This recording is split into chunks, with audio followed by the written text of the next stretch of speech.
Well, in this video, we shall know how to make use of the formula vlookup in MS.Excel.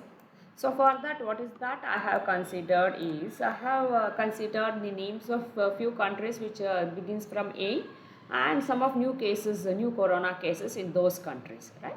So these two columns represent the countries as well as some of new cases, new corona cases in those countries, right? So what is that we have to do is, first we have to type the name of the country for which we want to apply the formula vlookup, right? So I will consider Afghanistan. Afghanistan. And I wanted to know how many sum of new cases are found in Afghanistan. Sum of new cases.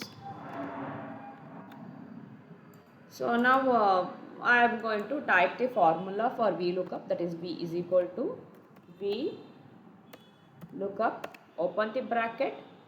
So for what data you want to find? So I want the data related to Afghanistan. So I am going to select this particular cell where I have typed the country name Afghanistan. Okay. Then we type comma. Then from where you want this score to be displayed. So from this table. Right. So after that, so which column data you want it to be displayed? So it is from the second column 2.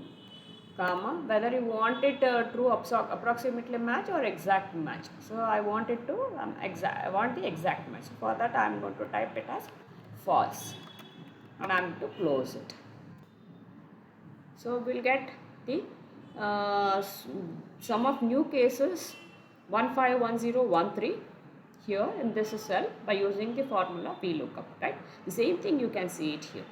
So if we want to find it for imagine for in Asia. So how is that we are going to find it? Asia. So for Asia, what is that we are going to do? See,